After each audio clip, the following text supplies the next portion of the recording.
afternoon, everyone. It's great to be here. It's my second time at the Weekend University. Last time I've given a talk on neuroscience of emotional intelligence. Raise your hands if you've been here last time when I've given a talk. Okay, brilliant, brilliant, quite a few. So the ones who attended my talks in the past know that I have this really bad habit. I really quite like to start my talks with a physical warm-up. So if you really, really don't want to do it, don't feel forced to do it. I don't want you to bully you into it. But I don't know, has been mentioned today in the morning session about what exercise does to your brain? No? Maybe I'll touch on it at the end if any of you want to know. But so we're doing this exercise so we all freshen up and our stress levels get reduced and the blood vessels in the brain dilate, allowing you to learn this information much, much better. Okay, so this is my excuse for doing this really, really ridiculous warm-up, which is about to follow. So I'll ask you all to stand up. And we're gonna do this. It's silly. It's like a Boy Scouts, Girl Scouts type of thing. When I sing the line and do the action, and you do the same, repeating after. And you just try to just forget that you're proper grown up with the serious responsibilities, and just have a little bit of fun. Do something silly. And me forcing you to do that is an excuse for that. Okay? So we all came here to learn about brain. It's all right. It's all right. It's okay. It's okay. We're walking. Run a little bit. Run faster. Run even faster. Run with knees up high. Run kicking your own bottom. Jump up high. Squat down low. Shake your shoulders. Shake your booty. Handshake one neighbor. And give a big, big hug to another neighbor. The neighbor you like most. And grab a seat. Thank you so much. Thank you for joining so actively. If I see that you guys getting too sleepy, we'll do it once again during the talk. So I asked for some people who were here in the room already earlier, I asked to chat to strangers about what would they like to get out of this talk. So would anybody like just to shout out, what would be the most useful thing if I covered today? Anyone? Yeah? Any ideas? Yeah, go ahead. Sorry. What is productivity? In the true sense of the word. Okay, yeah, we can cover that. Productivity, what does it actually mean? Yes. Anything else? Avoiding burnout.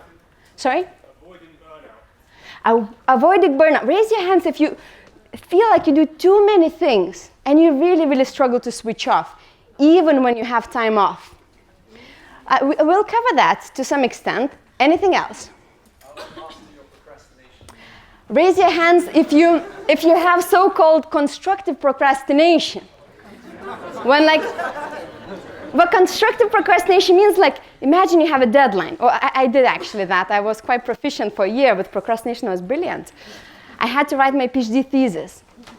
And my coaching business was thriving at that time. It was amazing because I got everything done other than writing my PhD thesis.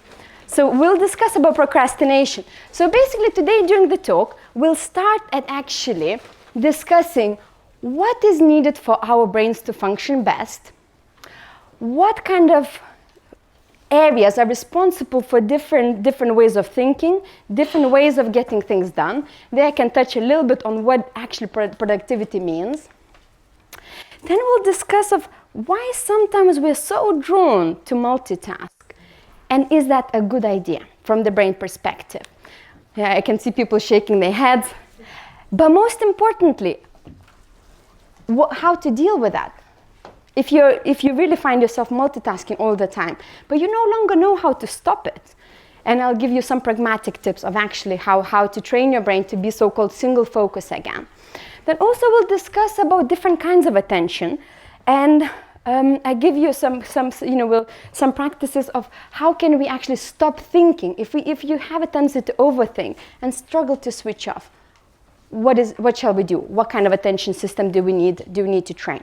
Then we'll take a 10 minutes break halfway through, and in the second part we'll discuss what's needed for us to remember things well. So we're kind of covering different aspects of productivity here. One is actually being able to rationally cognitively perform well.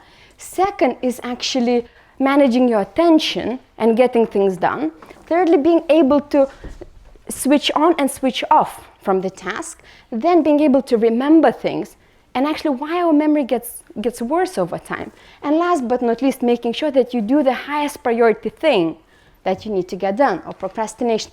In procrastination part, I'll cover different kinds of procrastinators, because we tend to procrastinate for very different reasons, and most of those reasons are really, really valid. And we'll discuss how we could meet those needs in a better way. And at the end, I'll leave quite a lot of time for questions. So if during the talk you have some questions, feel free, it's best to write them down. So at the end, I'll start taking all the questions. I will not be taking questions during the talk, but if there is something really, really getting in the way for you following the talk further, feel free to raise your hand, and I'll kind of explain very briefly if needed, something if it gets in the way for you to understand further material. So first of all, this is the human brain. This is how human brain looks like. And that's the organ where all of your personality traits are.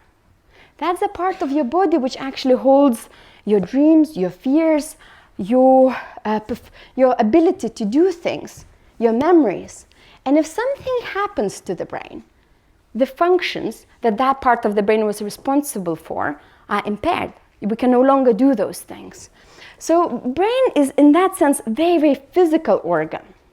And we somehow tend to think about the body in a very physical way, like if you injure your leg, you can't run. But the brain is very, very similar.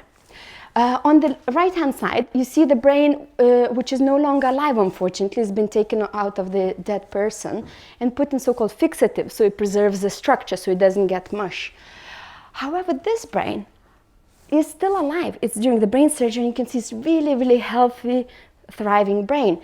It has a very rich connection of blood vessels, and the health of your blood vessels determine the health of these brain areas. So if something happens for blood vessels, so for example, if they get inflamed, now there is a big kind of research funding to actually investigate the inflammation in the brain. And in fact, it's blood vessels that get inflamed, and how that affects the performance, because there is big links between brain inflammation and depression, for example, and schizophrenia as well. Or also in some cases, if people have ischemic stroke, that affects the blood supply to particular areas. And those areas, unfortunately, start to die off. Brain consists of many, many different parts, and those parts are responsible for different functions. By the way, those slides, Niall either has already sent you or he will send you the slides, so you don't necessarily need to take everything, take all the notes. And those parts we can actually group into 3 major classes based on the functions they're responsible for, and also based on when they evolved in terms of evolution. The oldest parts of the brain, which are just kind of extension of the spine, we can group into the lizard brain. A bit more evolved, we call the mammalian brain complex, and the most complex, the whole wrinkly bit on the outside, we call neocortex, or the human brain. So those 3 kind of groups of the different parts of the brain, they are responsible for different functions, and also they need different amounts of energy to do their tasks. And brain is really picky how it actually uses the energy. So first of all, lizard brain structures such as brainstem enable us to stay alive. They control our breathing, our digestive system, and our heartbeat. And if there was something to happen to the lizard brain, you're quite likely to compromise those vital functions.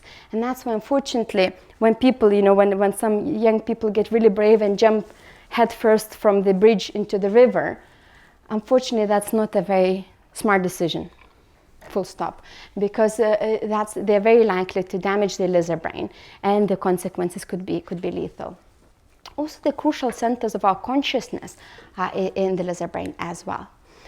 Mammal brain, or also called limbic system, as the name implies, other animals, other mammals have those structures as well, in a very similar way. They're responsible for similar functions, and they function in very similar manner. That's why a lot of those functions are actually investigated in other mammals than humans. Some of it in humans as well, if possible. So mammal brain's task is to keep you safe. And kind of mammal brain, it's best to think about mammal brain as kind of if you were an animal, what would make you safe? So if you were doing certain habits and they enabled you to stay alive, mammal brain thinks that if you just keep on doing that, you're okay, you'll be fine. So it makes assumption that the world is not changing. It makes assumption that actually if those things worked out in the past, I need to stick to them. And also it makes another assumption. If this particular action hurt me in the past, I'm very likely to get hurt again if I do it again. So it actually keeps us stuck sometimes to the past traumas. And this is very, very, very pronounced in relationships, for example. If you've been really badly hurt by somebody, your mammal brain will really remember that and will try to keep you away from people of that kind or from relationships altogether. So mammal brain stores all the positive and all the negative information and kind of steers us towards, where there is no pain or where things actually worked out in the past. One of the crucial mammal brain structures responsible for emotions is called amygdala. Amygdala is the part of us which is constantly keeping track. Is there any danger in the environment? And alerting you, if so. Mammal brain enables us to love other people, to love our children, to have positive emotions to other people, especially if people are nice to us, and to form connection and bond. Other structures of mammal brain, such as hippocampus and basal ganglia, are responsible for memory and remembering what things worked out in the past. Because if we want to ensure the safety, we need to keep track what was the outcome of previous events. And it's responsible for habits using that information from the memory systems. There is one limitation to the mammal brain. Mammal brain is designed to keep you and your offspring safe. It's not designed to understand other people. It's not designed to truly, truly care about the bigger goals. So mammal brain is mainly caring about your own survival. In that sense, mammal brain is selfish, but from biological point of view, selfish is good because you need to survive first in order to be able to get to the next level. And the next level is the human brain, or neocortex. I know it's a bit confusing, human brain within the human brain, but I prefer to call it neocortex to avoid that confusion. So neocortex is the only part of your brain which is willing to learn, which is willing to change, which can consider scenarios you have never encountered. Neocortex is the part of the brain which enables rational thinking and rationalizing and modeling abstract thought in your brain. Neocortex enables us to learn new information and to keep on learning throughout the life. Also, neocortex is crucial for sound rational decisions. And also, in fact, neocortex is connected to the amygdala in the mammal brain. So when we make decisions, neocortex can take into account the emotions as well. And we can actually, with our rational thinking, to some extent, suppress our emotions because those areas are connected with each other. Neocortex is the only part of your brain which enables you to truly understand another person, especially if this other person is going through the things you haven't encountered yourself. So if somebody comes to you and says, like, I'm really, really struggling with getting late to work, or I'm really struggling with depression, if you haven't encountered those situations, or if you're currently not depressed, you might, with mammal brain, you might really struggle to understand how this person is feeling and what this person needs. But your neocortex would enable you to have so-called theory of minds, would enable you to say, okay, I feel really brilliant now, but this person is depressed. What would the person who is depressed need me to do right now? So enable you to kind of think about other people's needs in a much more profound way than mammal brain would ever allow. And also creativity such a kind of elusive concept in a little bit, but is also born in neocortex, connecting random information with each other and making really unique, valuable insights from it. Those three different centers of the brain, they consume different amounts of energy because, as you've seen, neocortex is doing really complex tasks, so they require really large brain networks and enormous amount of cells called neurons to deal with the task. While lizard brain it's not simple what it does, it's really complex, but in comparison to the neocortex, it really does quite basic tasks. And it requires only, a small fraction of the neuronal networks to ensure those tasks. So if I was to choose the vehicle metaphor for the different brain areas, lizard brain is like a small Vespa, like those annoying Vespas, which is always active and doesn't need much fuel. But you can keep on going with it. It's not really powerful. It's not you can't go 100 miles per hour with it, but you can keep on going for a long time on the same amount of fuel. So brain always makes sure that it has energy for lizard brain. In fact, there is some really quite gruesome facts that in the labor camps, when people were really starved to the most extreme, the brain started actually using the neocortex, because it's a fatty tissue, in order to feed the lizard brain for us to stay alive. It's quite gruesome, isn't it? So I wouldn't go too much into it. So in fact, it's our bodies take takes everything. It does everything needed to make sure the lizard brain has enough energy. Mammal brain is more expensive than the lizard brain, so it's a bit like Audi TT. Or actually, I should update the picture we got now, BMW. Just kidding. We have Porsche, no. So mammal brain is active most of the time to ensure that we can be on autopilot and we can get things done throughout the day. So if you're going to work, if you're taking exactly the same route to work, mammal brain ensures that you don't even need to think about it, right? So that's why sometimes when we do the same things, the same routines, we even like, oh, how did I get here, right? Like, because it's so automatic. And when we do our kind of the same habits, mammal brain just does it automatically. So it's not even decision anymore. It becomes like a shortcut to our mental processes. And that's why, creating really good habits is essential, because it's really hard to change them once they are already engraved. And mammal brain needs much more energy than the lizard brain, but nothing to compare to what actually neocortex needs. So neocortex, in that metaphor, is like a plane. It uses enormous amounts of energy. And we use that, to do all these elaborate functions like make rational decisions, have abstract thought, understanding other people, controlling our own emotions. So these are really quite fancy qualities of the brain. And animals cannot do those things in the same manner as we can. So it's really expensive for the brain. So we can only actually use that sporadically. So with neocortex, needs to be on for a while to do certain tasks, and it needs time to recover, it needs time to rest. And that's why when we want to actually perform tasks well, we need to prioritize rest time as well as performance time. So we need to be picky what we're using our neocortex to. And there isn't easy way to estimate how long we can use our neocortex. Is a little bit dependent on what task you're doing, how proficient you are at that task, and personality traits, and so on and so forth. But my kind of rough educated guess that we can use neocortex between 4 to 6 hours a day effectively. So that's not very much, is it? If you have only 4 hours to really be very smart at your best capability, so that's not very much. So we have to be really picky what we use that time for.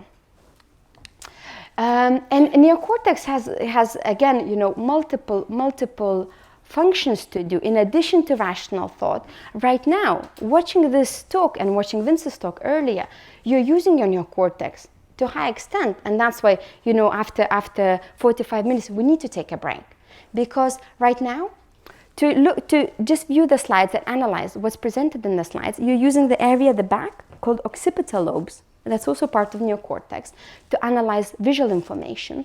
You're using parietal lobes just there, up there, in order to read what's written on the slides and to feel the temperature of the room. You're using somatosensory cortex. To write the notes, or for me to walk around and to speak, I'm using the motor cortex within the frontal lobes.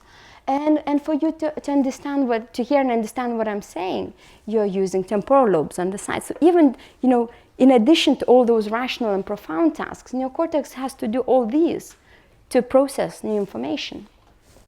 It would be different if you already heard that information before, because mammal brain can take part of it in charge.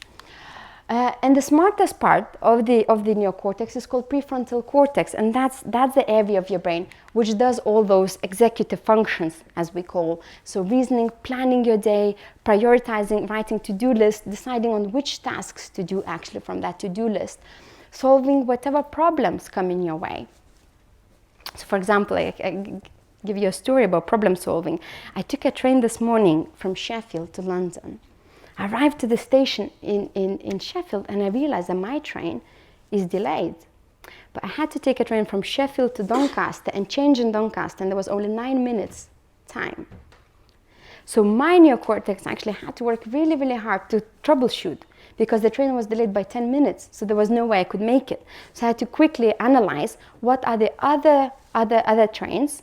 Would any of them take me to Doncaster, and have to make, plan how to get to that platform, rush through, push past people, and actually get there. And luckily I made it. So if I wasn't able, if I was really stressed out, or even if I was depressed actually, which most of us can get in depressed-like state, prefrontal cortex wouldn't be working as well. So I wouldn't be able to think that sharply. So probably I would have, missed my second train as a result.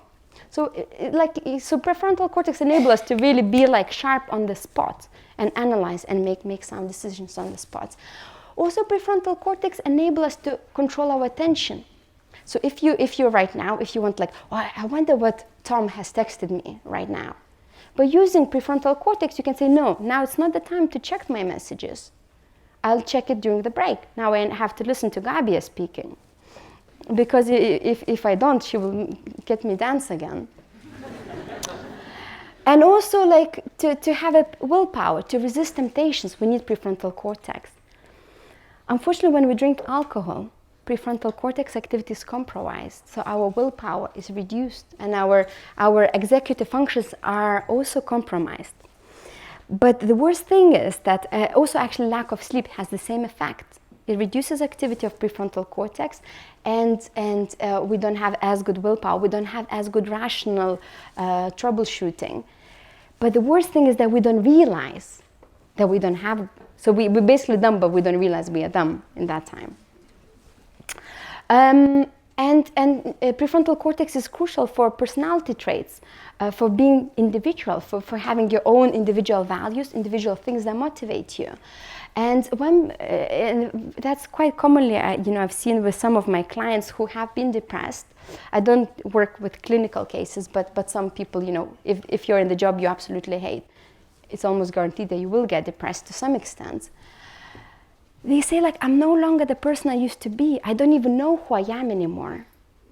And that's because the prefrontal cortex has been chronically suppressed to some extent. So they can't access that part which is truly them, which holds the individual values, individual character traits of that person. And of course, when they get in a better state, that comes back. But it's sometimes, really disconcerting for people, feeling that they are lost and they are no longer the person they used to be. So when we are exhausted, or if we are stressed, or if we're in a really, really bad place emotionally, we don't have enough energy to provide our prefrontal cortex with energy. So in that state, our brain prioritizes, in fact, our brain always prioritizes lizard brain. If there is any energy left, it gives to the mammal brain.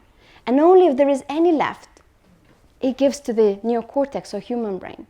So if you are too exhausted, the human brain functions wouldn't be the priority for your brain. It would just take care of your vital roles, and also it would just push you to act in the same old way. So if we want to be productive and sharp, we really need to take a very good care of the brain recovery and giving enough time for neocortex to relax. And we need to be selective of what things we use our neocortex to. Because when we don't have enough energy for neocortex, we can't make the best decisions. We can't change the habits, and we can't truly understand other people. So, for example, when my husband is a chiropractor, and he sees about 20 patients each day. So when he comes back home after work, and if I start sharing my problems with him, he would be in no state to understand what I'm going through. But if I give him a couple hours to recover and relax, have some food, and replenish, and then share with him, he would be able to engage human brain at that stage. So we need to both be mindful of our own brain activity and of other people's states of brain. And we have actually with my husband, we have that, like if one of us is really like tired or stressed or feeling in a bad state, we say, I'm in mammal brain dominant thinking right now. It helps. And he's like, Gabi, why are you being so irrational? I'm in mammal brain dominant thinking. Let's talk in an hour. So first tip, if you want your brain to function best, and if you really want to get things done, you really need to take care, or we all really need to take care of the recovery time of the brain. So one tip, take regular breaks. How frequent? At least every hour and a half. After an hour and a half of productive work, you need to take a 10-15 minutes break. And as the day goes on, so if, for example, when I was working on my PhD thesis now quite a few years ago, I would work for 45 minutes, take a break, another 45 minutes, take a break, another 45. So in fact, if it's a really challenging task, or if the task you don't really want to do, so it causes you stress, you need to take breaks more frequently. If that's a task you absolutely love to do, you might not need the breaks as often. So it's a bit subjective. And the second thing, we need to get less busy. We need to really become more selective what things we use our prefrontal cortex for. And one of the tips, actually I have two tips. Raise your hands if you would like to get to know how to get less busy. So one of the most helpful tips I created for myself one day is changing the way I do my to-do lists. In fact, do you guys still do to-do lists, like really long to-do lists, extensive? In fact, I ask myself every morning, what is the most important thing for me to get done today? And I write just one thing on my to-do list, that's it. And only when I got this thing done, then I can ask, what's the second most important thing for me to get done today?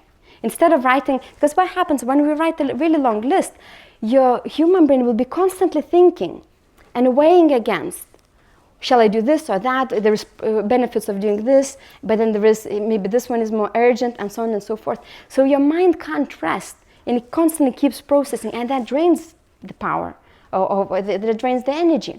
So if you ask, what's the most important thing for me to get done today? So for example, last week for me, the most important thing to get done was to get the slides ready.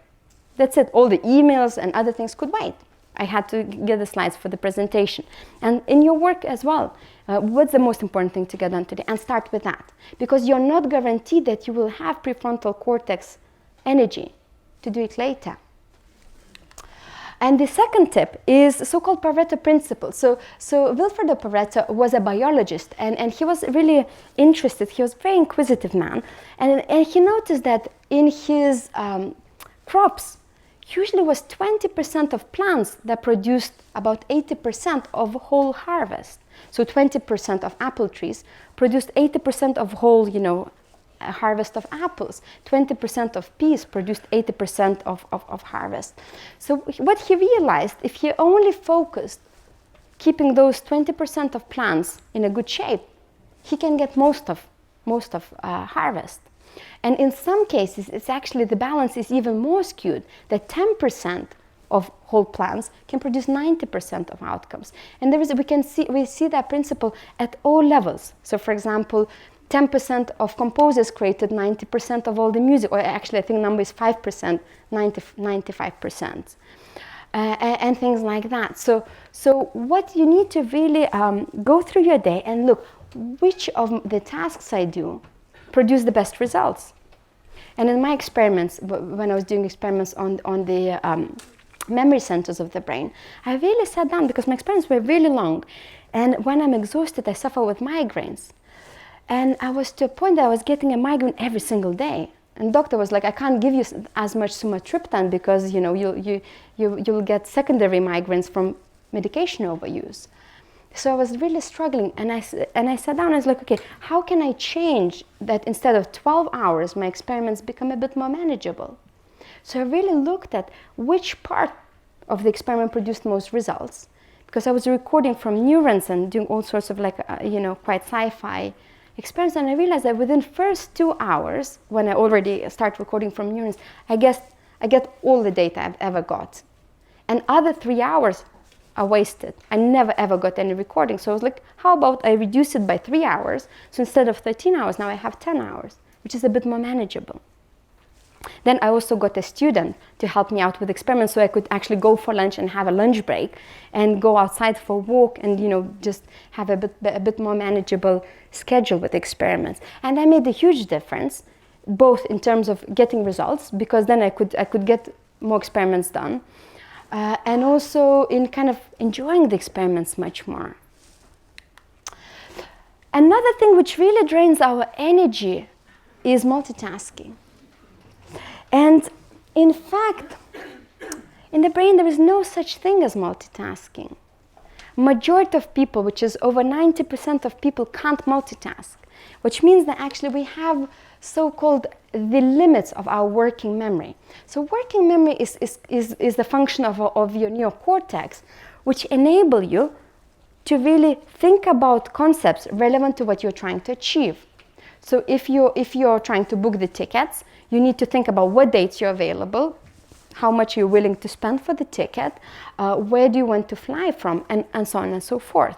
So you bring all the information to a working memory, and if somebody calls you at that time, you answer the phone, you speak on the phone, and all that information, all the time you use to really think through those things gets a bit wasted, because it takes a bit of time to switch between those tasks. It's not much, it's actually milliseconds, so less than a second. But if we do it all the time, if we keep switching attention all the time, it adds up to quite a substantial number. And we have a kind of a limit of the so-called cognitive load, a limit of how many things we can think about at the same time, which is about 4 to 5 things. So you can't physically think about all the information relevant for the flight and all the information relevant for that phone conversation at the same time. It's just physically not possible. We get the impression that it's possible because we can switch quite quickly, and we keep on micro-switching all the time when we are multitasking. But unfortunately, we keep on losing quite a lot of time. And in this graph, it's actually depicted how much time we lose. So on this axis, we see number of projects, 1 to 5, and here is how much time we spend working on that task in blue. And in red is the time we waste for just switching. So imagine if you just work on one project, 100% of your time is dedicated working on that task. However, if you have 2 things you're working on, so imagine you're doing your accounts in Excel spreadsheet and you're creating the slides for the talk. And if you're switching between those tasks all the time and keep thinking about both things, you're actually only spending 40% per each task and 20% on switching. And things get actually significantly worse with the increased number of projects you think about. So in fact, multitasking makes us waste quite a lot of time. And if you're juggling 5 things, then you're wasting about 70% of the time. So if you're working for 10 hours, you actually get, you waste at least 7.5 hours a day. So it's really worth actually, thinking through. And people, a lot of people say, oh, I'm a woman, I could multitask better. In fact, there is some research showing that actually that's not true. Women are as bad at multitasking as men. And interestingly, if women are given the tasks, like they did experiments with crosswords, and they could choose either to multitask or just do one crossword and then finish that and do another one. If they're given the choice, and if they don't have pressure, if they don't have stress, we choose to actually single focus rather than multitask. So in fact, it's, there is like, we could discuss for hours why women tend to multitask. But the summary is that women are not good at multitasking either. And if you think you're good at multitasking, I can assure you, you're not. And the second reason why we shouldn't multitask, actually third reason. So one, we waste energy of our prefrontal cortex. Second, we waste time. And third, we are much more likely to do mistakes. And here is quite they did quite a trivial task where people had to do either calculations with numbers or write a long text, long essay, and they counted how many mistakes they made in numerical and in the letter tasks when they were either focusing on one or switching between those two. And people who actually focused on one task made 3 times less mistakes. And the ones who switched between the tasks, it's either, even if they were writing or doing the number, the difference was quite similar. So on this side is numerical manipulations, and on this side is like letter manipulations. So basically when they were writing a text on this task, when they were doing calculations. So we're much more likely to make mistakes and to waste time. So what could be the solution? And in fact, this thing made a big difference in my own performance, especially when I had multiple pressing deadlines to achieve. And it helped quite a lot for my clients as well. It's so-called Pomodoro technique. It's like the simplest technique I've ever encountered, but it's really powerful. So in this technique, we actually really make a conscious choice when we're gonna do what. And we're not allowed to do anything else. You can choose how long. So for example, this you might not be able to see the letters very well, but basically you write down what specifically you want to get done and break it down in small chunks. So for example, you write down, okay, I need to do research on the psychology of prefrontal cortex, I need to do research on multitasking, and you kind of write down, step by step, small achievable goals, and each of them has to be, you should be able to do them in about 20 to 30 minutes. So you need to really break it down into small bits. Then you set your timer for whatever time you want to, but it's advisable to start with 25 minutes. If you're really multitasking junkie, set it to 5 minutes to start with. And for those minutes, you can only do that task. You can't do anything else. So imagine you say, I need to read this scientific paper. That's it. You can't browse, you can't look at other papers, you can't check your emails. You download that, and for 25 minutes or 5 minutes, whatever the case might be, you only can read that. Once the timer is up, then you have a break, 5 to 10 minutes break, where you can do anything you like. You can, you can watch Netflix, you can play a silly game on your phone, you can make yourself coffee, you can check emails. It's completely unstructured. Do as you please. Again, after the break is over, you do another Pomodoro, another 25 minutes, focusing on the task. So you continue with the article if you're reading an article, or you continue with writing if you're writing. And I use this technique quite a lot working on my book now. And I said I kind of worked up to be able to do 45 minutes of really productive work. Then I do 15-minute break, where I, make myself coffee, maybe have a snack, maybe go outside into the yard for a little bit, or call my husband to check that our daughter is fine. We have a 1.5 one, so now he's and dad's duties. And then after the break is over, I do another 45 minutes. And even if you do just 2 Pomodoros a day, you're training your brain how to single focus and how to switch off the distractions.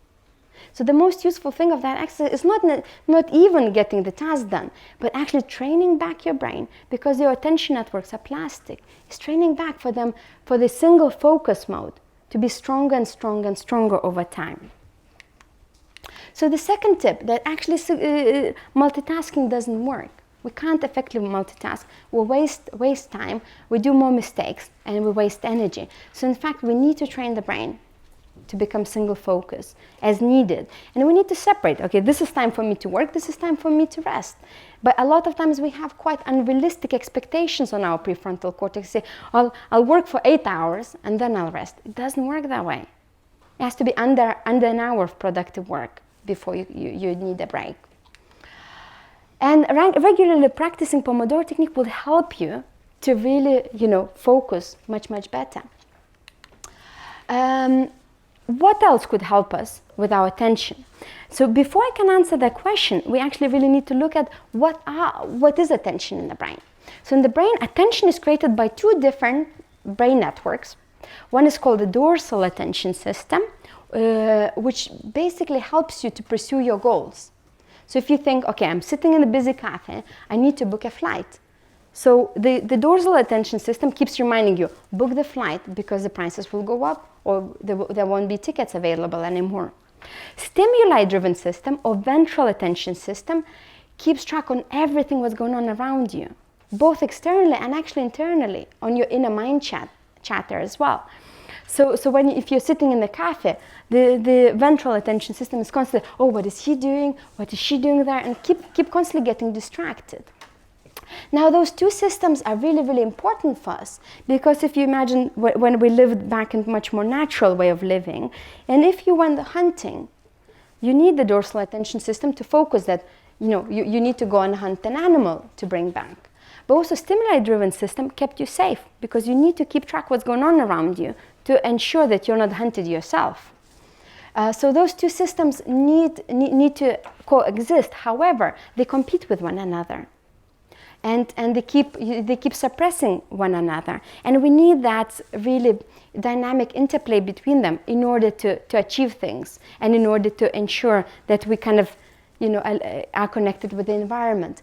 So there's different ways we could train those. And this is the picture, by the way, where in the brain those systems are. In blue is a dorsal attention system, and in yellow there, ventral attention system. And they are connected with each other, so they can suppress each other.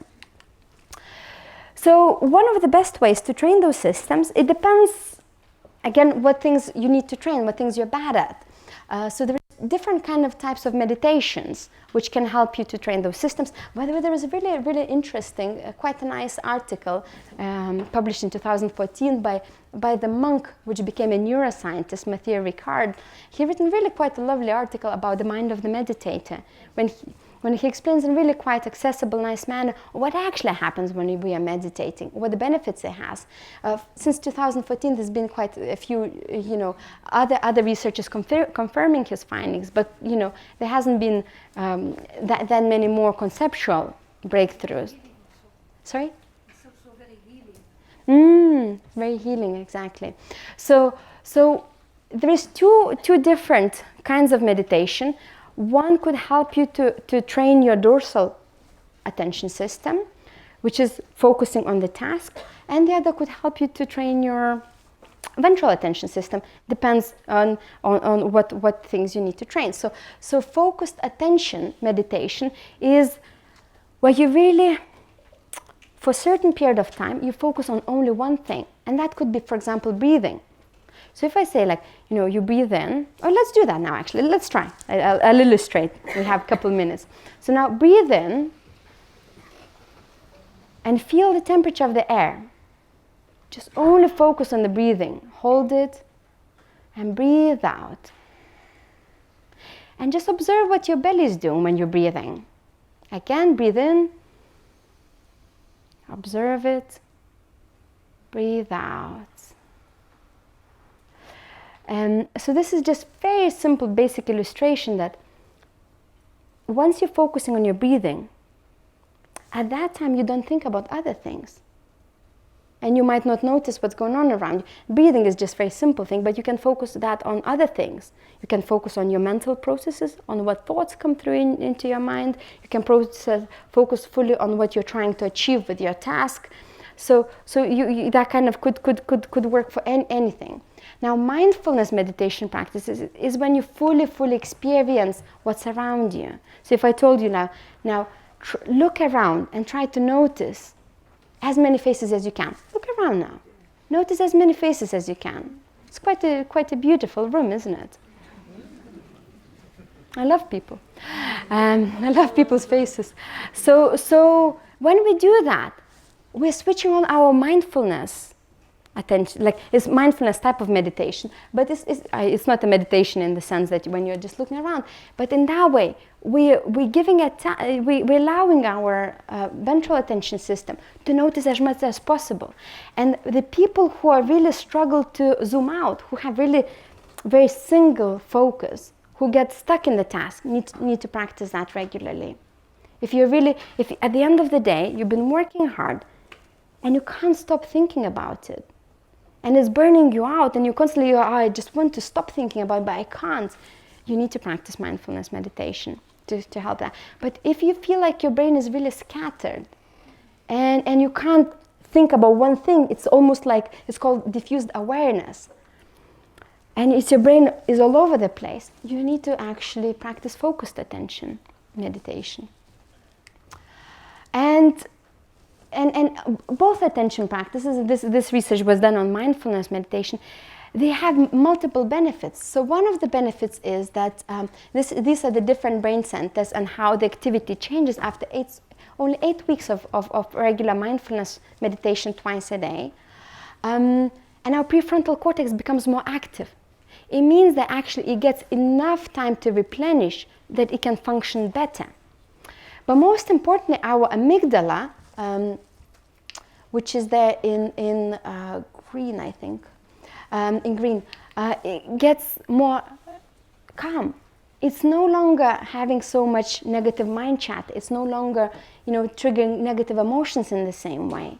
So your brain, overthinking usually causes really quite a negative state. But if we practice mindfulness meditation or focused attention meditation, our brain becomes more calm and more selective what thoughts it kind of engages with. So it's a bit like training a puppy, if the puppy is well trained and it gets, or in fact it's a bit like dealing with a small child. If you allow your child to do whatever they want to, they wouldn't nap, they wouldn't eat proper food, they would only want to eat chocolate, and they would feel really, really moody, right? But if I say with our daughter, for example, Emilia, I was like, okay, you've been playing for a bit, now it's time for your nap. She might not like it. They would say, no, it's time for your nap, we'll play afterwards. And after she had a nap, she's in much, much better mood. The same things apply for our mind. We need to train our mind. And we need to say, now it's time for you to focus on this. Now it's time for you to relax. Time to focus on this, time to relax. And when we have really clear boundaries between those two modes, our brain can function best because it has enough time to relax. In addition to that, when we regularly practice taking breaks, exercising, and meditation, our brain plasticity is increased. Now, there isn't yet a clear understanding on why that happens, but one of the ideas is that when we do that, our stress levels are reduced. And stress is one of the worst things for our brain plasticity.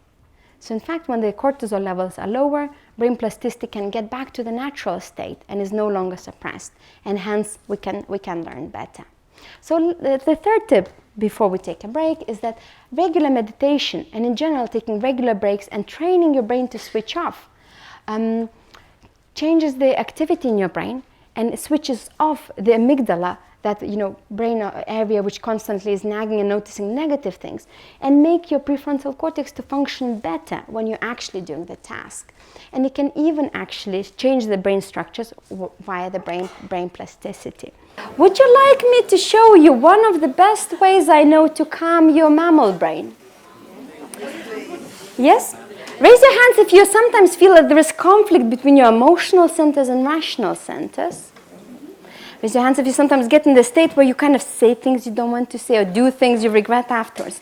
So that's so-called, I'm not going to talk about it much today, since that's not the main topic of the presentation, but that's normal. And that's so-called amygdala hijack. So amygdala hijack is when your mammal brain is freaking out and is draining all the energy and is blocking your prefrontal cortex. So one way to calm that part of your brain is to do breathing meditation and just focus on the positive things for that given period of time. So I'll just sit down here and I'll ask you to just sit straight up in your chairs. And please close your eyes. Put your hands on your lap. And just breathe in to the count of 4. Hold to the count of 4. And breathe out to the count of 4. Once again, in to the count of 4. Hold to the count of 4. And breathe out to the count of 4. As we're breathing in the third time, let's imagine it's sunny outside. And you're breathing in that sunshine. Fill your tummy, fill your lungs, fill your back, and hold it. Hold it for a bit longer. And breathe out slowly and gently. Now imagine you are by the seaside and you can feel the fresh air and you can hear the waves crashing into the shore. And you breathe in the freshness. You fill your tummy. You fill your chest. Somebody's touching each other maybe. Guys, get the room. Okay, so we were by the sea, okay? Breathe in. Let's start again with the sea bit. You breathe in the freshness. Fill your tummy, fill your lungs, fill your back. Hold it for a bit. And breathe out slowly and gently. The third time, imagine it's winter time and you're sitting in the armchair by the fireplace. And you breathe in that coziness and warmth. You fill your tummy, fill your chest, fill your back. Let your whole body warm up. And hold this for a bit longer. And breathe out slowly and gently. Now the last time, imagine there is a small candle on the table. And you're looking at the flame of that candle. And you breathe in the peace and tranquility. You fill your tummy. You fill your chest. You fill your back. And just hold it for a little bit. And breathe out slowly and gently. And when you're ready, open your eyes.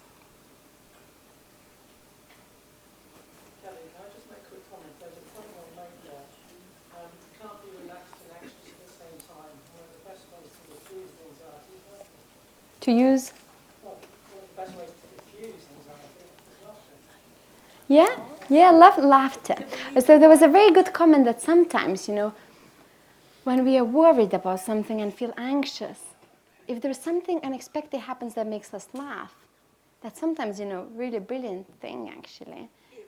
Because if it happens, and if it does make us laugh, because, it's not guaranteed.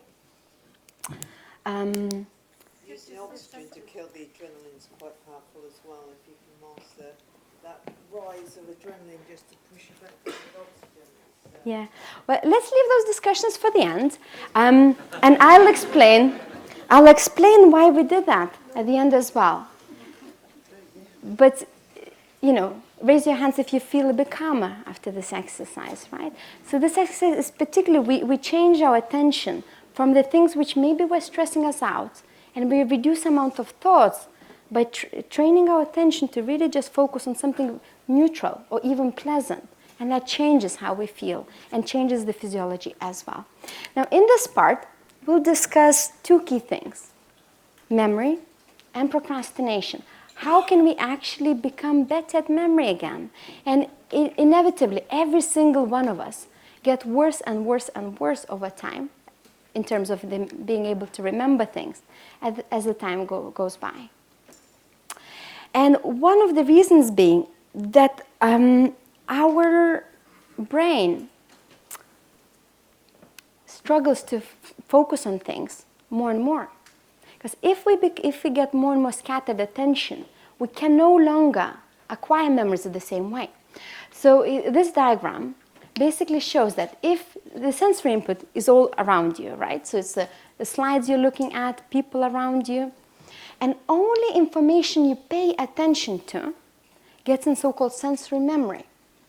All the information you didn't really pay attention to gets lost. So you know that kind of brain myth that your brain absorbs everything is just nonsense. Because if the brain was absorbing everything, why would they even matter? Why would the brain evolve that way? Your brain actually is absorbing the things you pay attention to. Because the things you pay attention to, you show to the brain, this is important to me. And if something triggers emotional response, both really positive or really negative, your brain is much more likely to pay attention to. The things you paid attention to, they also then later on go into so-called short-term memory. So short-term memory is from a few hours to a few days. And that memory is stored there for long enough for us to kind of remember for long enough period of time. So for example, after the stroke, you'll remember quite a lot for the couple days, but some of the information will get lost. Perhaps it's information which is not that relevant to you. If you look through the slides in a couple of days' time, and really look through it, and maybe even listen to recording because the guys are recording this talk, you're much more likely to remember more than if you weren't rehearsing. So if we rehearse information and think about it, we're much more likely to send information from short-term memory into the long-term memory. And that process happens in only two occasions. One when we sleep, and second when we have so-called completely unstructured time, when we're just relaxing or daydreaming or doing nothing, to that definition. So in those moments when the brain seems to be doing nothing, in fact, it does quite a lot. It goes through the things you encountered that day, and it checks what information was really important, and it sends that information into the long-term memory. When we sleep, that process, when we don't sleep enough, that process is impaired. And so sleep and complete rest is crucial for that.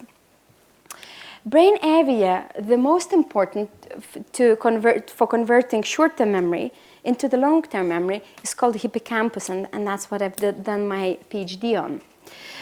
Hippocampus is probably best known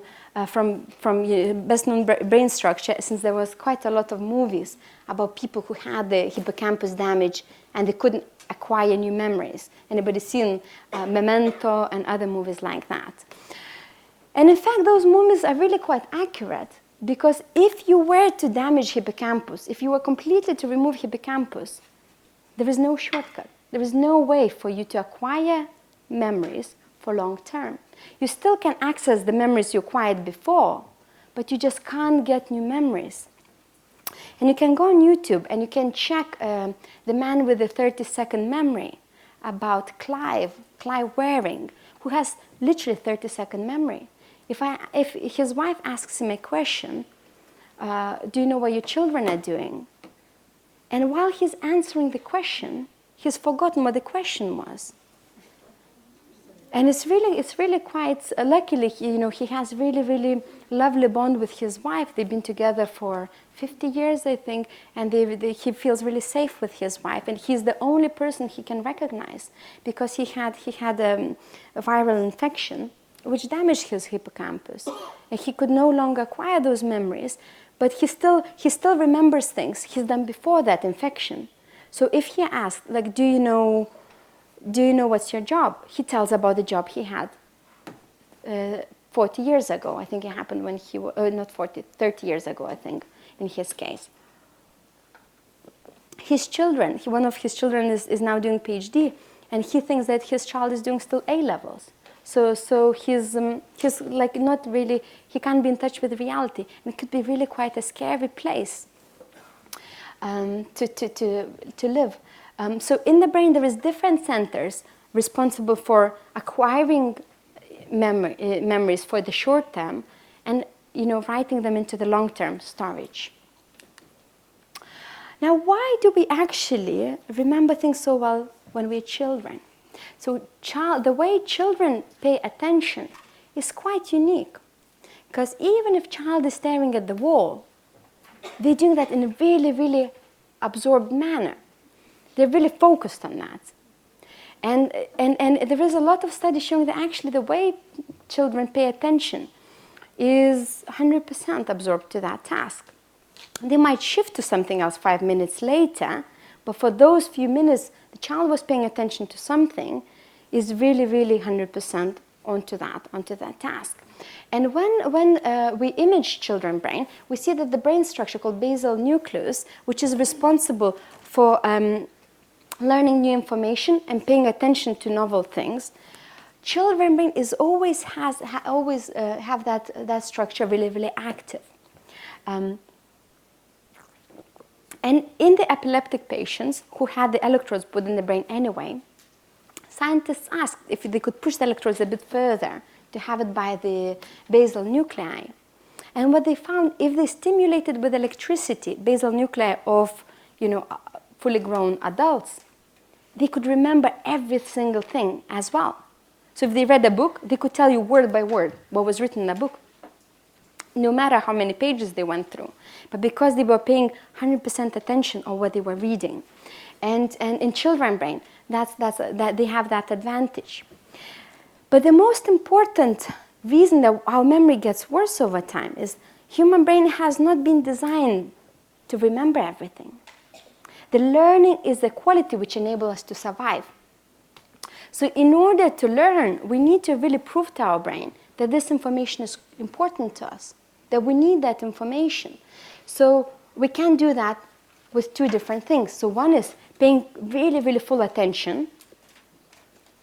Second thing, rehearsing information. Trying to involve as many brain areas in learning process as possible. So if you're watching the lecture on YouTube, watch the lecture, take some notes, watch it again, maybe, look through the notes, maybe try to explain to somebody else. And the more brain areas you engage in it, the more likely your brain is to remember. And repetition is really the key in learning well. And the second thing is emotional component. If some information triggers certain emotions in you, you're much more likely to remember it. Because emotions in our brain mark what information means. If something triggers positive emotions, it means like you need to actually remember that because it's good for you. It can lead you to something what's important to you. If something triggers fears and insecurities and pain in you, you need to remember that to avoid those dangers in the future. So even when you're learning certain information that is neutral to you, think, how does that apply to you? How does it apply in the way that's meaningful to you?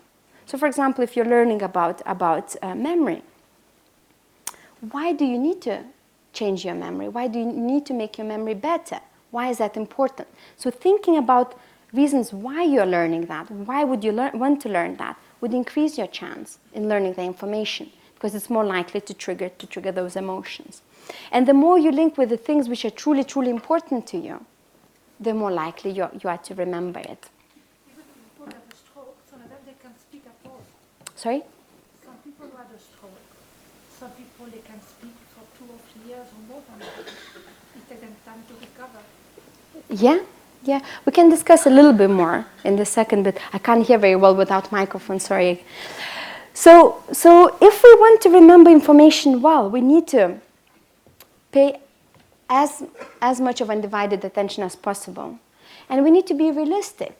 We can't keep on learning all the time. We need to have short bursts of learning, and rather frequently, rather than whole day of learning and then doing nothing for a month. So I would rather recommend learning something new for 15 minutes each day, or for half an hour once a week, rather than spending a whole day just learning and reading books and then doing nothing for a while. Now last but not least, procrastination. This is how it looked like when I was writing my thesis. Or when I was procrastinating to write my thesis for a year.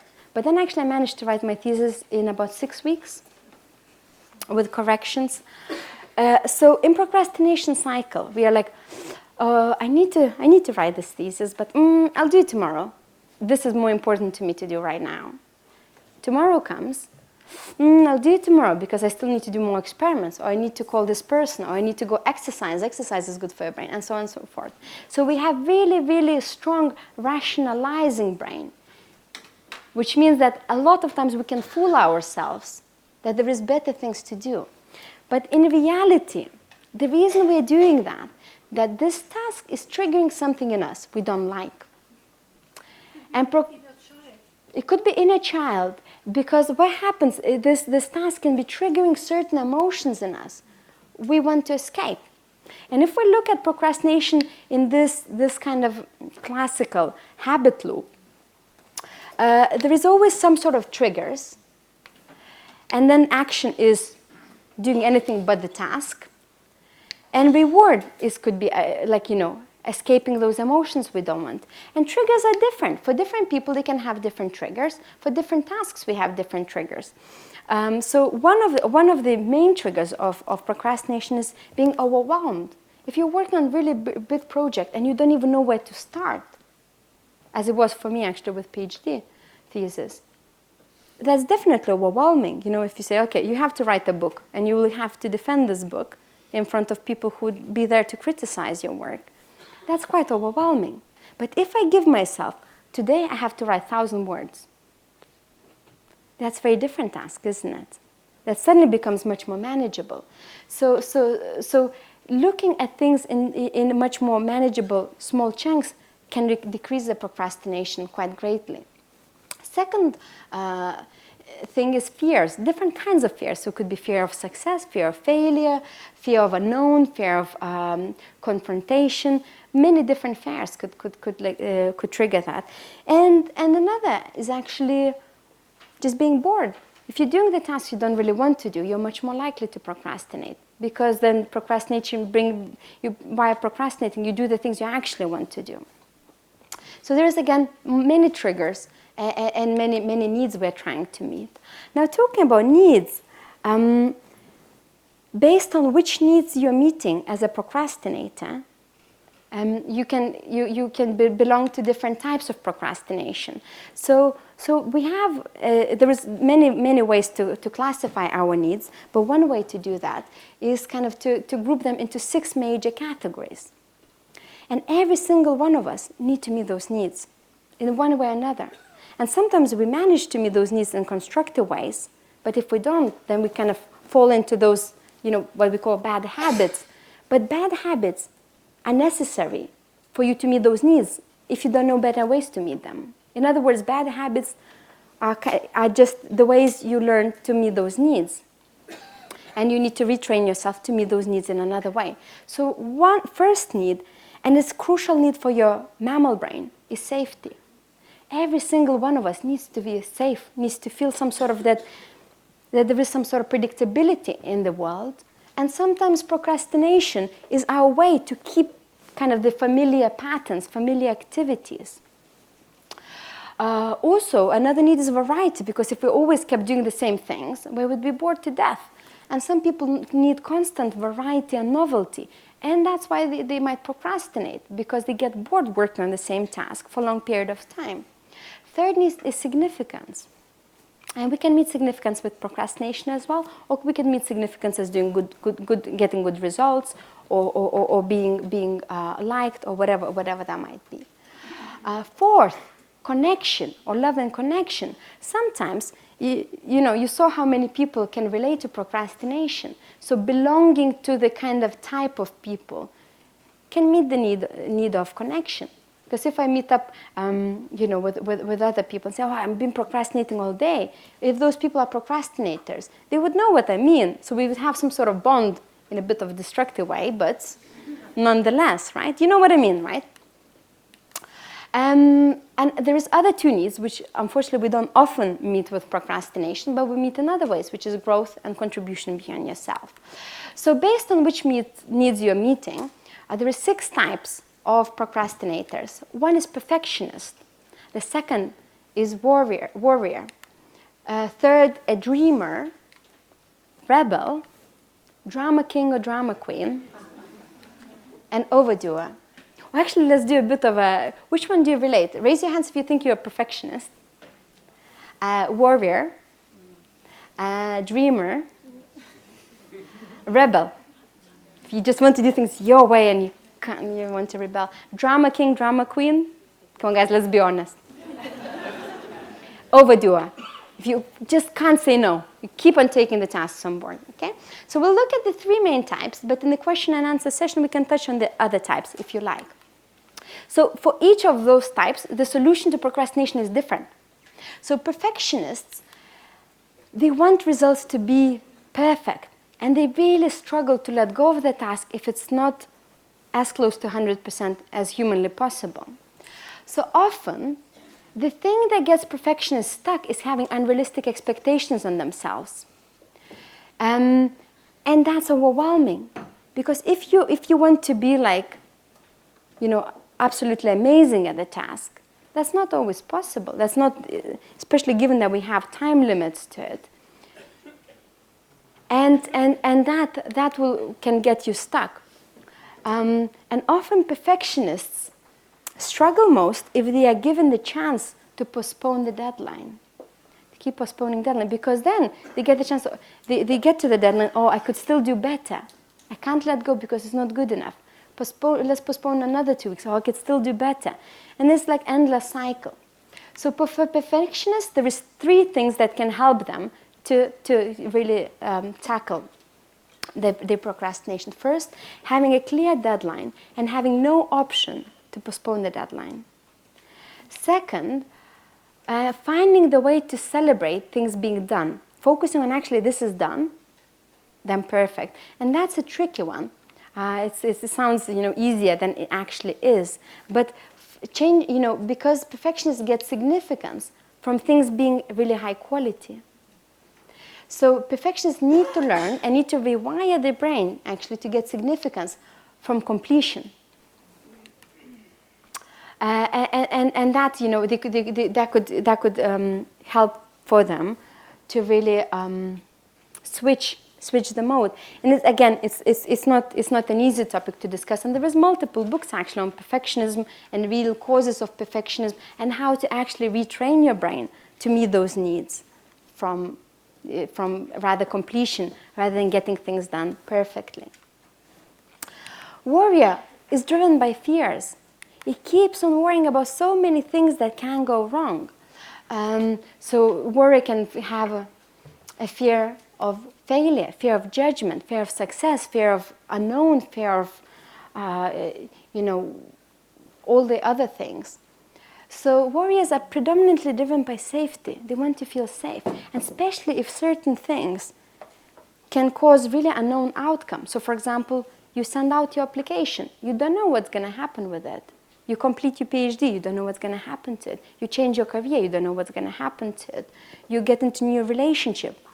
You have no guarantees to know how it would turn out. So that's a really tricky thing for warriors to deal with. And that constant unknowns cause stress and constant stress. So it's basically amygdala constantly nagging, nah, what if? And a lot of times that kind of itself causes low self-esteem. And people who have, chronically low self-esteem often struggle with that. That's not mine. I'm really sorry. That was bad. Luckily, I didn't tell at the beginning. Really sorry about that. In my workshops, I usually have a rule. If somebody's phone rings, the person has to allow the music to go on and has to dance to the music. Luckily, I didn't say that rule before, but really, really sorry about it.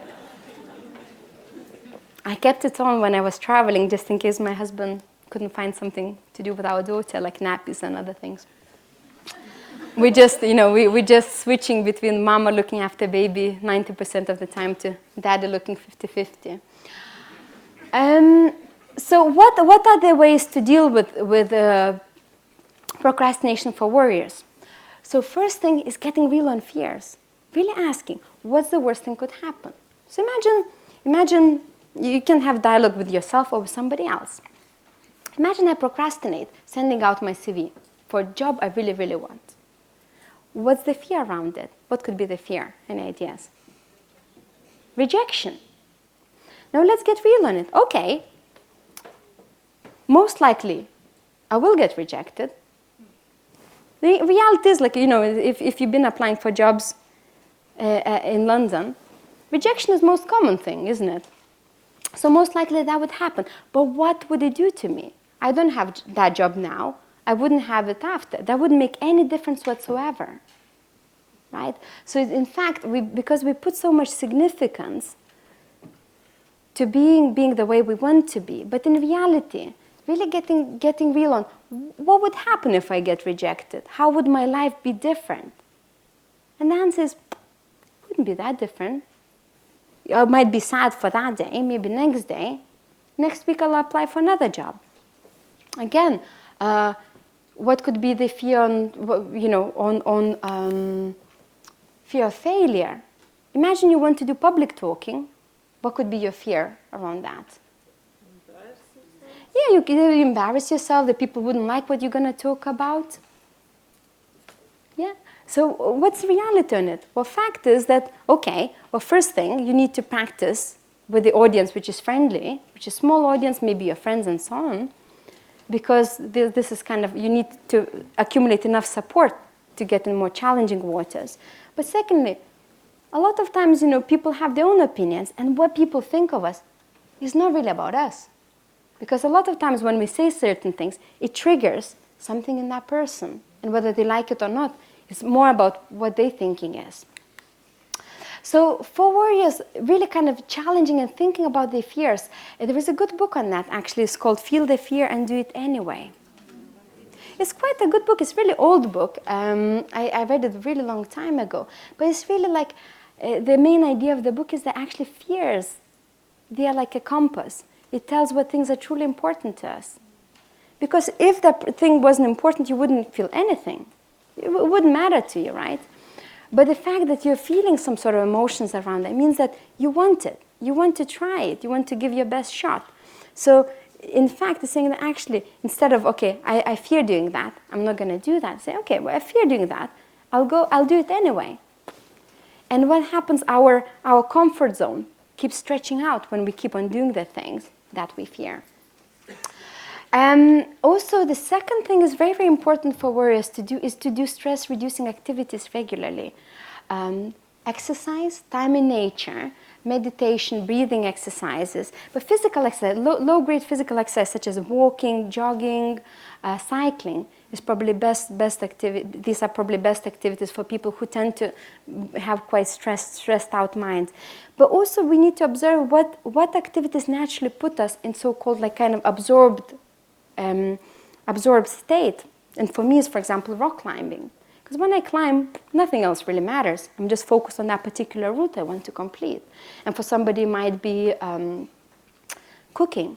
For somebody it might be drawing or painting. I know many people get that from gardening. Gardening is the biggest stressor for me personally. But luckily we have my husband's mom, who absolutely loves gardening. She could spend like hours and hours and hours in the garden. Because she forgets about everything else. She forgets to eat, she forgets to do anything. She just puts her hand in the soil and she's gone.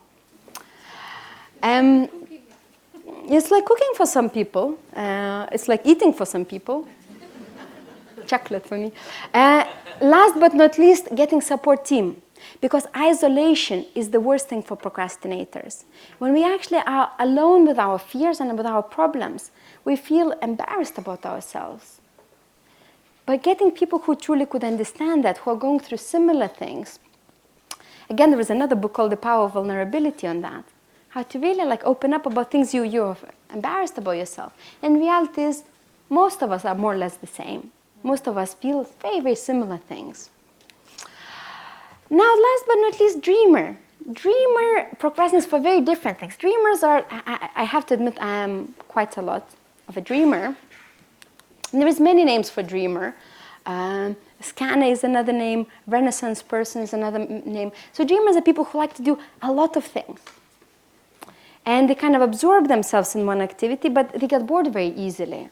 So for them, actually, like boredom is the main factor why they procrastinate. Also, dreamers often don't really think, they're not pragmatically minded enough to think really through how long would it take, how long did it take other people to do this task. So they have a very strong optimism bias. And for dreamers, they often just kind of, they lack clarity on pragmatic steps on achieving the task.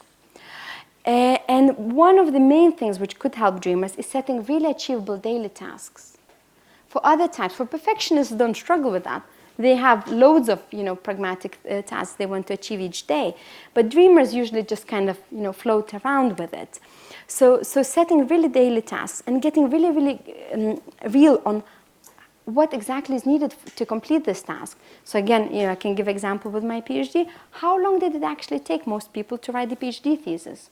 That's a fact, right? So for most people, it takes about 6 months.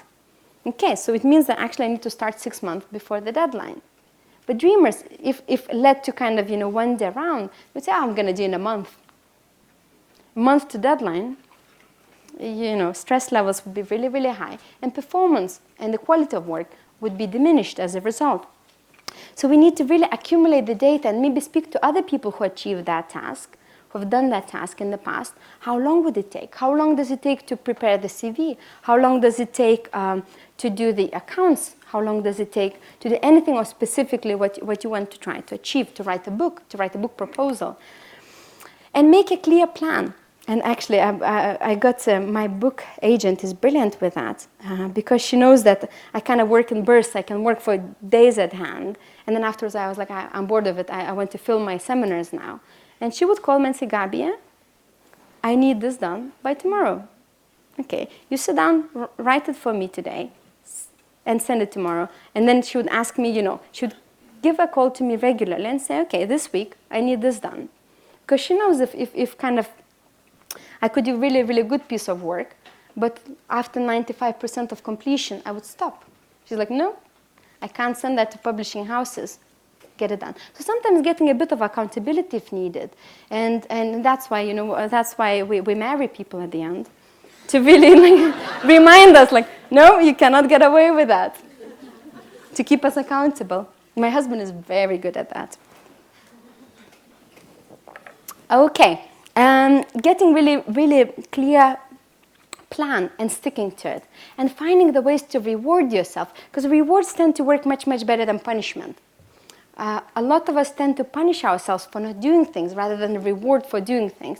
Rewards tend to work much, much better. Because when we punish ourselves, we keep on reinforcing, I'm not good enough. And when we're in that mindset, we can't produce very good work. But if you say, okay, you know what, I'll get this task done. And if it doesn't work that day, then you know what, tomorrow I have another chance. I'll get tomorrow morning, I'll write what's the most important thing for me to get done today. Use Pomodoro technique to actually focus on that task for a certain period of time. Get realistic, actually. How long can I focus on the task? Look at the slides, 25 minutes or 45 minutes, and focus on that task for the length of time. So really, really getting step by step, really clear, really, really pragmatic plan, and getting accountability. So the fifth tip is that people do tend to procrastinate for multiple different reasons. And you need to really, if you want to deal with your procrastination, you need to get really, really clear what are your reasons of procrastination. So just to sum up, in order to be productive, first thing we need to do, we really need to manage the energy our prefrontal cortex gets. And we need to really kind of make sure that there is a clear separation between work and rest, and that the brain gets enough rest. And sometimes we really need to look through the day and see which things we don't really need to get done, which things we just kind of keeping ourselves busy, because that would keep you away from getting things that are truly important for you done. Second, to improve your performance, you need to train your attention. And one of the things to do that is using Pomodoro technique, because there you have a clear separation. This is your work, then there is a break where you can do whatever you like. Again, you're working only on that thing. So it's a really structured way, and it allows your brain to kind of have a relaxation time where you can have completely unstructured attention to things. Third, to train our attentions, we can use mindfulness and meditation practices. To remember things, we need to pay full attention to it, to rehearse, and also try to include the emotional component where possible. Last but not least, There is loads of reasons why we procrastinate. And procrastination sometimes really helps us to go through, if we're going through really tough times, the tasks that are triggering really painful emotions in us. Procrastination helps not to get crazy, you know. It's necessary for us sometimes to escape that. But when it becomes a habit, that's when we struggle to later on to really get things done. So if you want to change that habit, you really need to understand why you procrastinate and find better ways to meet those needs and to create systems in place based on the type of procrastinator you are.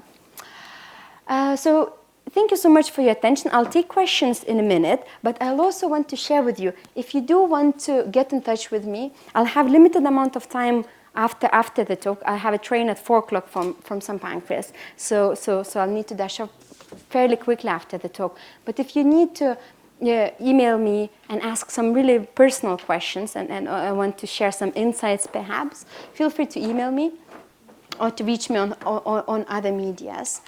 And also, if you want to kind of get to know more, if you enjoy the way I deliver seminars, I'm doing a 4-hour workshop as well in September on the neuroscience of empowering relationships, where I discuss about the very controversial topic, male and female brain. Is it the same or different? That's not a question. To be honest, it's no longer a question that there is some differences, but what those differences actually mean? And what can we do about it? Then in this workshop we'll discuss on how can we really communicate with another person so we can truly understand that person and we can be understood.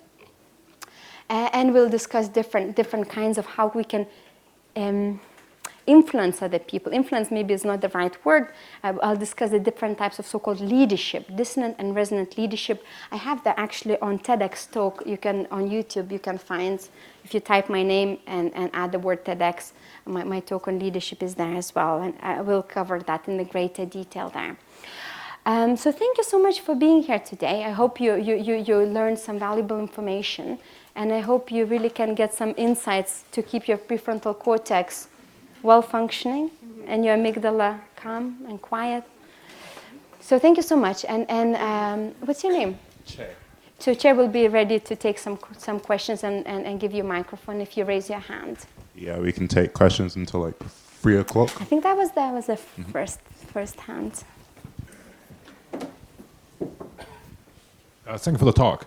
So you mentioned the Pomodoro technique. Yes. Do you have any particular advice on what to do in that 5 to 15 minutes break? And also once you've gone back, like when you do work, does things like postures or other things matter that when you're doing it at that moment? It highly depends. So it's very important to keep the break personalized. So watch what things naturally distract you. If it's like, texting other people, text other people during that break. Do whatever you like, really. It has to be, you have to get those actions out of your system somehow. Because there is actual real reasons why you want to do it. It's not that you just want to escape it. If you love flicking through Instagram, there is something important to you there. It's not completely mindless activity because I don't flick through Instagram because there is nothing important to me there, if you know what I mean. If it's doing, some people, when I was writing thesis and I tried to really optimize my performance, I used to use those breaks for doing push-ups. Because I figured that if I did strenuous physical exercise, I could focus better because that increases the level of androgens in the body, and androgens help for people to focus, to have more single focus. And really it did help. And also I got quite buff, so my examiners were quite scared of me. It was a long time ago. No much left. Okay. Any other questions? I think this lady at the front. Yes, I just want. I'm not sure. Are you a therapist? Sorry. Are you a therapist or? I'm a coach. A coach. Yeah. I just wondered what you do with people who are resistive to all the practical points you've made. I slap them on the face. No, seriously. Well, do you? Well, and what else do you do? To be honest, you know what? What's very important thing, I often ask them, because my sessions are not very cheap, so usually people want to get some results. Well, the want is the pivotal So word. paying the bigger price people pay for service, usually the more likely they are to do their homework. Because funnily enough, because I started my practice in 2013, and when I started, I was giving free coaching sessions just to kind of, develop the skills. And when I was doing sessions for free, people never did the homework. And now when I charge people a decent amount of money, especially if they pay for it themselves, because I have a lot of clients whose companies pay for it, and that's a bit different. But if people paying for it themselves, and if it's like kind of a bit of a stretch zone, okay, well, then they prepare for it. But to be honest, to get back to the original question, we need to really look why a person is resistant to change. What needs is the person meeting from doing things that way? There is a good TEDx talk by Anthony Robbins called Why We Do What We Do. sorry, why? Why we do what we do. All right. If you go on YouTube and just type Anthony Robbins, Why We Do What We Do, or Anthony Robbins TED Talk, so he really goes through that 6 human needs in greater detail. Because if I constantly pick up arguments with somebody, it might be my way to feel significant. In fact, on maternity leave, when I took time off work, my relationship with my husband got much worse because what happened? I get a lot of significance from doing my work because I absolutely love coaching people and preparing material and doing seminars. But for a certain period of time, it was only 3 months that I did no work, than just looking after our baby. I was feeling, I was like bored housewife. And what happens? In order to feel significant, I would criticize my husband. Oh, you're late from work again. You didn't take the nappy bin out. And it was this valid way. It was kind of this, it wasn't a great way, but I was getting some sort of significance. Because in order to feel significant, we need to feel that my actions matter to people who are important to me. Indeed, yes. So a lot of times we kind of try to meet significance or sometimes safety from doing things in a kind of in the old way. So we really need to ask, what is it that I'm getting out of it? And what could be the better way for me to meet significance? And in that instance, what helped me a lot is starting work on my book proposal, because I really want to get this book out. And when I started working some more and scheduling some seminars, that got resolved by itself. It wasn't that I didn't love my husband or we were bad compatibility. It was that I needed to meet significance in some other way. Yeah. Otherwise, I was being, excuse me, a moody bitch. Any other questions? Complicated one, I guess. Yes, hello. It was very interesting, but a bit confusing. Do you know, to start, okay, so there are 3 types of brains, lizard, mammal and human. And one. It seems to me like we have energy for that amount, or that amount. So it's like we don't have really control ourselves, what our brain does, as well as the memory, long-term memory. You say what... Do you want me to answer that part first? Actually, it's linked. Okay. I'm trying to say what, okay. What we are going to remember, it depends how much we sleep. Will we sleep well? Will we rest well? So where these both things, I'm trying to say, so I don't have control over it? That's a very good question. We do and we don't, depends. So our brain and bodies actually can be either in survival mode or in rest mode or thriving mode. So in survival mode, what's important to us is to be able to physically escape the danger. Learning, understanding others, digesting and eating, for example, those functions are not important because the brain thinks that, okay, there is physical threat to you, although there might not be physical threat. But in thriving mode, when we feel safe enough, then those functions we are capable of. So the only thing we can do is actually manage transition between states.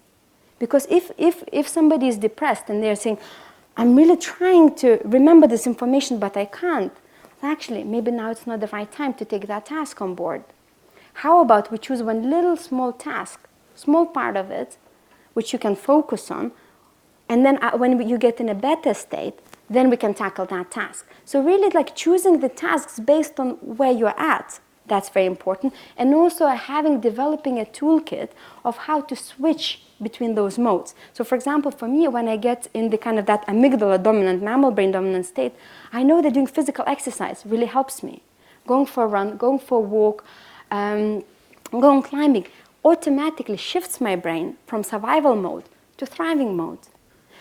Also, I know that if we all have so-called amygdala triggers, and for different people, they're very, very different based on the past experiences. And avoiding those triggers can help to to be in that kind of more thriving mode rather than survival mode. So I think we can manage that shifting between those states. But once we're in that state, we have to have realistic expectations of what's possible in that state. Hope that answers the question. We can discuss a little bit more if you like on that one. Anyone towards the back, maybe? Hello. A question about memory. During the day we are exposed to a lot of information, some of which we need to remember, but maybe only short term. And is there a way that we can sort of keep this information in the short memory section and sort of select more what we want to retain? Because, sometimes, for example, you're at work and you need to pay full attention and remember something because you need to use it. But maybe you don't need that anymore in a week. Mm-hmm. Whereas there are things that maybe in other situations are more important to you long term. So is there a way to sort of select what you retain more? Yeah, that's a very good question actually. So I think our brain naturally takes care of that. So when people say like, I keep forgetting things, what's wrong with my brain? In fact, that's part of brain functioning, forgetting. So forgetting is a natural way for brain to check. Have you used that information recently? How long have you kind of stored it for? How many times it has been accessed? And if it hasn't been accessed that many times, it naturally tends to forget things. And forgetting is just the way to kind of free up the possibility of new networks being formed. Because if we ask, what is a memory? In the brain, there isn't like a box, where the memories are being put. It's like it's very kind of, it's quite a complex thing. So the memory is like a connection between neurons. And when we store information, the kind of network is being formed. But that network takes space. And we have limited amount of neurons in the brain. It's a huge number, but it's limited. So when let's say, 1,000 neurons are being used for this memory, this amount of neurons can't be used for another memory. So sometimes brain needs to free up sometimes, especially if we go through life when we keep on acquiring new information all the time. When we're exposed to a lot of new information, then it tends to forget quite a lot of things, both from the past and from the things you recently acquired. So A, brain naturally kind of tends to take care of that in a way. And B, if there is, so forgetting we don't need to worry about. We'll be able to forget. But what we need to worry about, and we can intervene with that to some extent, how can I ensure that significant information for me, which maybe is not that important at this given moment, but it will be important next week, how can I ensure that I remember that? And as I mentioned before, first, taking notes, but in a way that works for you. For me, like just writing down what's being said doesn't work. I usually draw diagrams or kind of think about information and tell to somebody else. So usually one of the best ways is actually, if there is some information you really, really want to understand, make some notes in your own way and explain to somebody else as soon as possible. Because then you're almost sure that this information will stick to you for a while. And maybe talk to the person who also, like if you, for example, want to remember some information from this talk, exchange the phone numbers with another person who was in the talk, meet up for coffee or wine, and discuss the information. Because, sometimes we forget different aspects of it, and we could freshen up information for each other. So that's one of the things. And maybe just kind of, be creative and use if you have to remember certain notes from the meeting, record the meeting if possible, or, try to capture it somehow. of the answers. Okay, there was a lady just here actually who wanted to ask a question. What happens if you convince yourself that everything is significant from the outside in? What does that do to you? And that you have to pay attention to everything that's coming out from the outside. So that's what happens when we stick the electrodes in the basal nuclei. So basically lie to the brain that everything is super important. And so what it does then, it starts learning everything. But that's not quite a realistic long-term solution, because if we did that every single day for, let's say, 80 years, we will run out of the amount of neurons we have. And also, if the brain is too active, it causes damage to neurons as well. It's called neurotoxicity, activity-driven neurotoxicity. So if the brain is constantly learning and processing information and doesn't have any downtime, because it seems, oh, there is so much happening, everything is important, then we start to kind of get other symptoms. Often is people start getting migraines, or they start to feel, oh, my brain is really fuzzy, I can't think very clearly, or they might start forgetting information, which is other information which is important, because we run out of the space, if you know what I mean. So I think we do need to be selective, and naturally, if we allow kind of our brain to kind of to choose interests, naturally we have limited amount of interests. It's never everything that's important, only in some cases. But for example, that's why children remember everything, because they haven't learned what things are significant to them yet. So that's why being selective in what we learn will ensure that we keep those memories for longer, and also will ensure that our brain is at the best possible health. Because if we are constantly using multiple areas of the brain, some of the neurons will start to die, unfortunately. I have a question about my mode at home, the mammal mode or amygdala mode. If, say, for example, there are with 2 teenage daughters and worrying about their safety, feels like I'm constantly in that kind of mode. Yeah. Would you have any tips where if it's an external cause that triggers that, what could we do? It's a tricky one. I tend to struggle with that as well, worrying about our daughter as well. As a very small child, she nearly died actually when she was 3 weeks old. So it's always at the back of my mind, what if that happens to her again?